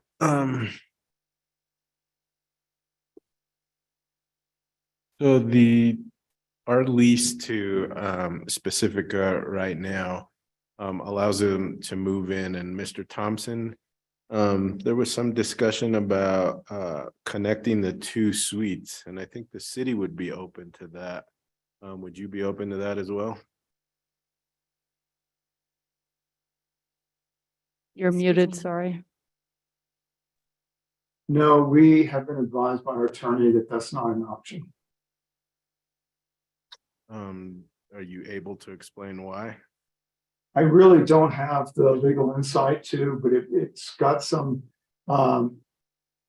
issues which it makes the title defective effectively. So if I wanted to sell in the future, or the city wanted to sell in the future, it creates a big problem for both of us. Okay. All right, and then I think to carry over on what Councilwoman Cassett and Councilwoman Villarreal were talking about. So why did we decide to approach selling versus continuing to lease? Who made that decision? I'm sorry. And who made that decision? Here again, I don't know procedure if I can talk about closed session, different things, but we had discussions in closed session, I believe, and there was sentiment that it should be brought forward. I don't know. No, I think the question is, who approached whom for the sale? Did the city approach Mr. Thompson, or did Mr. Thompson approach the city? And I think what I heard was he read in the newspaper that we were going to lease it. And then what happened? Madam Chair, Councilor Rivera. So I think that just thinking back, there was some discussions about it was common knowledge that there may be a desire to sell the condominium. And I don't really recall how that came about. Perhaps Mr. Thompson, can you? I do not have any additional knowledge on that. I read about it in the newspaper. And I had sent a letter to the mayor a couple of months ago indicating I was interested in it, but I got no response on that. But I was unaware of the lease agreement with the city and Specifica. So that's the extent of my knowledge. Yeah, Madam Chair, Councilor Rivera, that's right. There was a letter that Mr. Thompson did send several months ago, offering to buy the condominium. All right, so we used to rent at the federal building across the street. All the departments that are at Market Street right now, we used to rent from, I assume it was the federal government for those, and then they increased the rent prices. So we decided to buy Market Street and we moved all those departments in there, and now we're going back to renting from somebody else. So how long are we going to be renting from Marcy Street, I guess? Madam Chair, Councilor Rivera, it's my understanding that the city has, you probably know more about than I do, has plans to build a new building. And that's why we set the term at the 5 years, giving us time to build a new building to accommodate all staff. Really, you have more knowledge than I do, because I haven't heard about building a new building for city government or city staff. So yeah, it just doesn't make sense to me that we're going full circle on this, and with no rent control, not knowing what's going to happen at Marcy Street, we may be in this same situation again. And sure. That's all I have for now, Madam Chair. Thank you. Other questions from the committee? And if not, is there a motion? Move to approve. I will second. Knowing that it's going to other places, right? Yes. Yep. Okay. It's going to all the committees, and there'll be, sounds like, I know we have a copious note taker about the information that has been asked for. So any further discussion? Can we get a roll call, please? Certainly, Madam Chair. Councillor Cassett, Yes. Councillor Lindell, Yes. Councillor Rivera, I'll abstain for now until some of these questions are answered. Councillor Villarreal, Abstain. Councillor Romero Worth. Yes. Motion passes. Okay, thank you. Let me see. Let me get back to my agenda. That is the last thing that we pulled off of consent. Matters from staff, None at this time. matters from the committee. Our next meeting is Monday, April 3rd. This is the only meeting of the Finance Committee in March. So we'll see you April 3rd. And then, of course, we'll be seeing lots of each other in April as we undertake the FY24 budget. So yeah, rest up while you can, I guess. All right. Thank you. We're adjourned.